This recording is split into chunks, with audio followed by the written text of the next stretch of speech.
how to find data savings features on Opera Mini. Hello guys, in today's video I'm gonna show you how to find the data savings features on Opera Mini. First thing we're gonna do is go to Opera Mini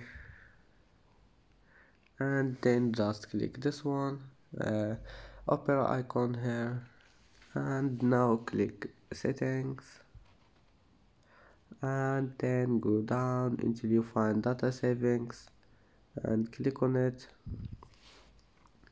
and you will find data savings features, and you can manage anything you want and just go back and it will be saved.